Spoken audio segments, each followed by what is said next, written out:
Describe a time period when you were very busy. उस time period के बारे में बताना है जब आप बहुत बिजी थे। व्हेन इट वॉज, कब था। What you did during the period, आपने क्या किया इस पीरियड के दौरान। व्हाट मेड यू बिजी, किस वजह से आप बिजी थे। And explain how you felt about the experience, और आपका एक्सपीरियंस कैसा था। सो आपको कैसा फील हुआ। So let's discuss. Undoubtedly everyone is busy in this 21st century. इसमें कोई शक नहीं है कि हर कोई 21st सेंचुरी में बिजी है, because everyone has hectic schedule, क्योंकि सबका हैक्टिक स्केड्यूल है। I also have seen many busy periods, right. मैंने भी बहुत सारे बिजी पीरियड्स देखे हैं in my life. Here, I would like to share one incident or time period when I was very busy. तो मैं अभी एक इंसिडेंट बताने वाला हूँ जब मैं बहुत ज़्यादा बिजी था. Actually, last year in February month, I had pre-boards in my school. मेरे pre-boards थे. I was burning midnight oil to score good. मैं midnight oil burn कर रहा था. यहाँ पे idiom में आप यूज़ कर सकते हैं. That means कि बहुत अच्छे से मेहनत करना. तो अब मेहनत कर रहा था. I was burning midnight oil to score good और pass the examination with flying colors. आप ऐसे भी बोल सकते हैं कि उसको पास करने के लिए एग्जामिनेशन को फ्लाइंग कलर्स के साथ मैं midnight oils जो था वो बर्न कर रहा हूँ. गाइस यहाँ पर 2 idioms आ गए. To be honest, my parents were pleased to see my performance. वो बहुत खुश थे मेरी performance को देख के. However, our happiness turned into gloom when my father met with an accident and his right foot got fractured before one day of examination. 2 days भी बोल सकते हैं, 1 day भी बोल सकते हैं. तो मैं बहुत मेहनत कर रहा था, पर क्या हुआ कि सडनली जो था वो मेरे फादर का एक्सीडेंट हो गया और उनके राइट फुट पे फ्रैक्चर आ गया. Moreover, I am the only child of my parents. When I heard about his accident, I immediately rushed to hospital.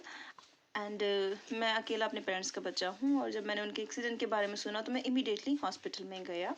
I vividly remember doctor advised him for operation. Doctor ने operation के लिए advice किया था. I was totally down in the dumps. ये idiom है, मतलब कि बहुत सैड हो गया because my father suffered from foot injury, क्योंकि मेरे फादर को फुट पे इंजरी हुई थी. And I had exam next day और नेक्स्ट डे मेरा एग्जाम था. In spite of all this situation, ये सिचुएशन के बावजूद I manage the things wisely. मैंने बहुत ही वाइजली थिंग्स को मैनेज किया. Honestly speaking, in the morning time I use to spend time with my father at hospital. तो morning time पे मैं क्या करता था, हॉस्पिटल में उनके साथ टाइम स्पेंड करता था. And at night I studied hard. Night को मैंने बहुत अच्छे से स्टडी करा, बहुत मेहनत करी. However, it is wisely said that every cloud has silver lining, कि हर जो आपकी बैड सिचुएशन होती है उसमें कुछ ना कुछ तो होप होती है. So every cloud has silver lining, ये इडियम यूज़ किया. On my exam days my father's bosom friend who lives just stone's throw away from my house helped me. मेरे फादर के फ्रेंड ने मेरी मदद की. और फिर क्या हुआ कि मैं सुबह मतलब फिर एग्ज़ाम देने के लिए चला गया. So then I gave my exam. तो मैंने फिर अपना एग्ज़ाम भी दिया और अपने फादर का भी ख्याल रखा. So this was the time when I was very busy. So ये वो समय था जब मैं बहुत ज़्यादा बिजी था. So guys, let's discuss followups questions. The first question is, are you often busy? क्या आप हम अक्सर बिजी रहते हैं? The answer is well, to be honest, being a student I always remain busy in my studies. एक student होने के नाते मैं हमेशा अपनी स्टडीज़ में बिजी रहता हूँ. However, on weekends I take out some time to pursue my leisure activities.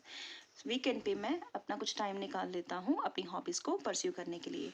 The next question is, what are the advantages and disadvantages when people keep busy? जब लोग बिजी रहते हैं तो क्या फ़ायदे और क्या नुकसान होते हैं?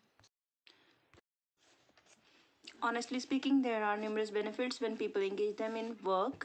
बहुत सारे फ़ायदे हैं जब लोग अपने आप को इंगेज करके रखते हैं वर्क में. Firstly they can achieve their targets, अपने टारगेट को अचीव कर सकते हैं. Secondly they can earn money, पैसा कमा सकते हैं. And thirdly keeping themselves busy helps them to stay away from stress. तो ये स्ट्रेस को दूर भगाने में भी मददगार रहता है. However, it has some disadvantages also. If people remain busy busy, then it would be difficult for them to maintain their family relations. तो उनको फैमिली रिलेशंस को मेंटेन करने में थोड़ी दिक्कत आती है, ये इसका नुकसान है बिजी रहने का। Next question is, do you think children should learn through playing games और अंडर प्रेशर? इन दोनों में से प्ले गेम करके सीखना चाहिए या फिर अंडर प्रेशर उनको सीखना चाहिए, तो इन दोनों में से कौन सा अच्छा है? So you can say, well definitely children must learn the things through playing games. Likewise, if we show them vegetable toys, then they can easily learn vegetables names. On the other hand, if we force them to learn vegetables name, they would lose interest in studies. So यहाँ पे बताया है कि practically अगर सिखाते हैं, playing games के through सिखाते हैं, तो वो इजीली सीखते हैं. Under pressure they would not perform well. Next question is, what kind of pressure people में एक्सपीरियंस एट वर्क? वर्क में लोगों को किस तरह का प्रेशर फेस करना पड़ता है? Well, different work has different workload pressure. तो अलग अलग जॉब में अलग अलग प्रेशर रहता है. In my opinion the main pressure that workers have is to achieve targets और मीट डेडलाइंस. तो ये जो है प्रेशर रहता है डेडलाइंस को अचीव करने का और टारगेट्स को अचीव करने का. Apart from this, bullying at working place also increase stress. इसके अलावा वर्क प्लेस पे जो बुलिंग होती है, बुलिंग मतलब एक दूसरे की चुगली वगैरह करना, उसको बुलिंग कहते हैं. तो वर्क प्लेसेस में ये भी चीज़ें कॉमन रहती हैं, तो ये भी स्ट्रेस को इंक्रीज करती हैं. And the next question is, how does technology help with time management? Time को मैनेज करने में टेक्नोलॉजी कैसे हेल्प करती है? The answer is, well in my opinion technology plays crucial role in every one's life. हर एक की life में टेक्नोलॉजी का अहम रोल है. And definitely it helps in managing time.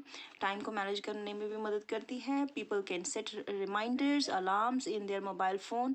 अपने फ़ोन में ये चीज़ें जो सेट कर सकते हैं, उससे अपना टाइम मैनेज कर सकते हैं. More over, with the help of computer, workers can do work efficiently. Computer की हेल्प से अपना वर्क एफिशिएंटली कर सकते हैं and can save their time, और अपना टाइम सेव कर सकते हैं. So guys, this is the video with of Q card with the follow-up questions. If you like the video, please like it and share it with your friends. And if you're new in my channel, please do subscribe it. Thanks for watching.